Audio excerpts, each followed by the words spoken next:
On va passer au dossier 3.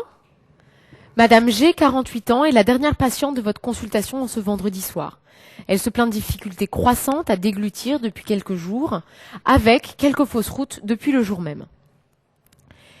Elle avait déjà noté depuis plusieurs mois des modifications de sa voix qu'elle décrivait comme nasonnée, surtout en fin de journée, associées à une fatigue importante et parfois des épisodes de vision double. Lorsque vous l'interrogez, vous êtes frappé par son regard. Premièrement, quel diagnostic craignez-vous? Justifié. Deuxièmement, quels facteurs recherchez-vous à l'interrogatoire afin d'expliquer l'aggravation récente des symptômes? Troisièmement, comment complétez-vous votre examen clinique? Quatrièmement, quelle est votre attitude immédiate? Cinquièmement, quels examens vous semblent utiles chez cette patiente? Que recherchez-vous? Sixièmement, quelles sont vos armes thérapeutiques dans cette affection? Et septièmement, quels conseils lui donnez-vous concernant son mode de vie? Quel diagnostic craignez-vous? Il s'agit ici d'une atteinte de type myasthénique qui était assez évidente devant l'association de signes moteurs purs touchant la sphère bulbaire avec ses troubles de la déglutition, ses fausses routes, et cette atteinte oculaire assez typique associant ptosis et diplopie avec, je vous le rappelle, sur la photo qu'on vous donnait, donc le ptosis droit, sans atteinte de la musculature intrinsèque de l'œil, c'est-à-dire sans myosis ou mydriase homolatérale.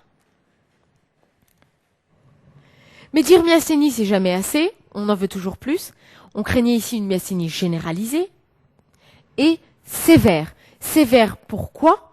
Parce que elle présente une aggravation récente de ces symptômes avec des troubles de la déglutition qui s'aggravent de jour en jour. Je vous rappelle que l'élément sémiologique essentiel quand on évoque le diagnostic de myasthénie, c'est la notion de fatigabilité. Fatigue et fatigabilité, c'est pas la même chose. Fatigabilité, c'est l'apparition de symptômes au cours de la journée avec un déficit qui se majore. Les facteurs à rechercher à l'interrogatoire pour expliquer l'aggravation récente. Qui dit myasthénie qui s'aggrave, dit facteurs déclenchants. Les facteurs déclenchants à rechercher sont à type essentiellement d'infection. Pensez à interroger la patiente sur une toux, des expectorations, des brûlures mictionnelles. Ça peut être aussi une intervention chirurgicale récente, même minime, et la prise d'un traitement nouveau, potentiellement altérant la jonction neuromusculaire. Comment allez-vous compléter votre examen clinique? Ce que j'attendais de vous en réponse à cette question, c'est de surtout pas oublier l'urgence, et l'urgence, elle est ici respiratoire. Une myasthénie qui s'aggrave avec des troubles de la déglutition va développer plus ou moins rapidement des troubles respiratoires entrant dans le cadre d'une crise myasthénique. Il est indispensable quand vous voyez cette patiente en consultation de rechercher ces troubles respiratoires, sinon c'est 0 à la question et 0 dans la vraie vie aussi. Les troubles respiratoires, ça peut être une tachypnée, une orthopnée, une patiente qui va avoir de plus en de mal à finir ses phrases avec une hypophonie, une toux qui est inefficace, elle peut être encombrée, vous allez avoir du mal à la faire compter en apnée, et vous pouvez éventuellement mesurer la capacité vitale, ça se fait très facilement au lit du malade. De même que la mesure des pressions inspiratoires ou expiratoires de la patiente. Vous pouvez aussi compléter l'examen neurologique à la recherche d'autres signes en faveur de cette atteinte motrice pure en recherchant un déficit moteur des membres inférieurs, des 4 membres ou axial, déficit moteur qui peut s'aggraver lors de différentes manœuvres en lui demandant de se lever plusieurs fois d'un siège, par exemple, ou de contracter plusieurs fois la main. Vous pouvez rechercher d'autres signes sur le plan ophtalmologique. On vous disait qu'elle avait une diplopie. Sur la photo qu'on vous donnait, vous ne voyiez pas de déviation d'un globe oculaire, mais vous pouviez rechercher lors des mouvements oculaires une ophtalmoplégie. Pour confirmer votre topographie lésionnelle d'atteinte de la jonction neuromusculaire, vous pouviez évaluer la trophicité des muscles, qui est normalement normale, avec une absence d'amyotrophie, évaluer les réflexes ostéotendineux qui sont classiquement normaux. Je vous rappelle que la myasthénie est une pathologie auto-immune. Vous pouviez rechercher à l'examen général des arguments en faveur d'une autre pathologie auto-immune associée. Quelle est votre attitude immédiate? Faut vous dire, vous êtes praticien en consultation de ville ou à l'hôpital, voyez cette patiente en consultation, quelle est la chose que vous allez devoir faire le plus rapidement possible? C'est hospitaliser la malade à proximité d'une réanimation neurologique, car vous êtes devant une patiente atteinte de myasthénie très probablement, avec une aggravation, une escalade des symptômes, chez qui le risque est respiratoire. Il y a donc urgence, si c'est pas mis, c'est 0 à la question, pour hospitaliser la dame. Vous allez la mettre en condition. Mettre en condition quelqu'un qui a des troubles de la déglutition est synonyme d'arrêt de l'alimentation orale et de mise en place d'une sonde nasogastrique. On a parlé à la question numéro 2 des facteurs déclenchants potentiels, des facteurs aggravant une myasthénie préexistante. Il faut les traiter si vous les avez trouvés. Pareil, c'est un oubli égal 0 à la question. Le traitement de la crise myasthénique ou de la myasthénie très sévère s'aggravant progressivement porte sur les échanges plasmatiques ou les immunoglobulines intraveineuses. Je n'ai pas coté ce point car c'est une indication portée par une équipe spécialisée. La surveillance, par contre, est essentielle et elle doit être rapprochée avec surveillance pluriquotidienne de l'état respiratoire de la patiente et mesure au moins quotidienne de la capacité vitale. Les examens utiles chez cette dame, qu'est-ce qu'il faut rechercher?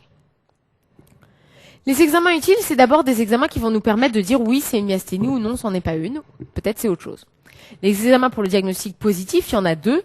Premièrement, un électromyogramme des 4 membres et de la face en détection et stimulodétection. Vous allez voir apparaître chez cette dame un décrément lors de la stimulation répétitive du nerf à basse fréquence. Décrément et bloc myasthénique, c'est la même chose. C'est simplement que lorsqu'on stimule un nerf à basse fréquence plusieurs fois, on voit apparaître une diminution de l'amplitude du potentiel d'action qui est de plus de 10% au 5e potentiel. Deuxième élément essentiel à rechercher chez un patient susceptible d'avoir une myasthénie, maladie auto-immune, ce sont les anticorps en rapport. Anticorps antirécepteurs à l'acétylcholine, qui sont des anticorps qui viennent se placer sur les récepteurs à l'acétylcholine au niveau postsynaptique. Je vous rappelle qu'ils sont positifs dans 85 à 90% des malades atteints de myasthénie généralisée. Le deuxième étape du bilan, j'insiste encore, c'est le bilan de gravité. Si vous oubliez de me dire que chez cette patiente, vous allez réaliser des épreuves fonctionnelles respiratoires, c'est 0 à la question. Toute la gravité de la prise en charge réside dans l'évaluation et la prise en charge respiratoire. Donc, mesure de la capacité vitale, des pressions respiratoires, inspiratoires et expiratoires maximales, et gaz du sang artériel à renouveler de manière au moins quotidienne. En plus du bilan de gravité, vous allez faire le bilan des facteurs déclenchants. On ne revient encore là-dessus. J'insiste, j'insiste, j'insiste.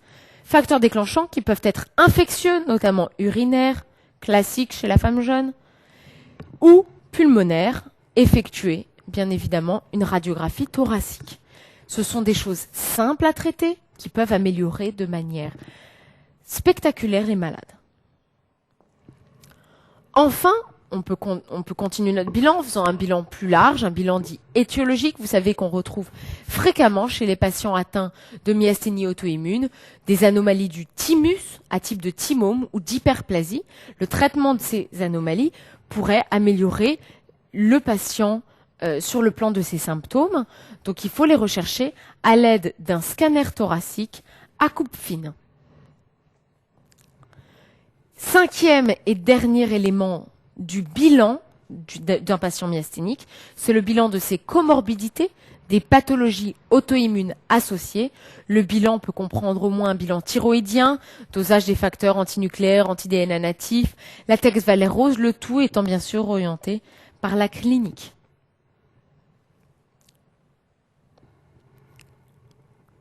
Les armes thérapeutiques dont vous disposez dans la myasthénie sont à connaître. L'indication thérapeutique, par contre, n'est pas à connaître au programme de l'ENC. Les armes thérapeutiques, il y en a plusieurs.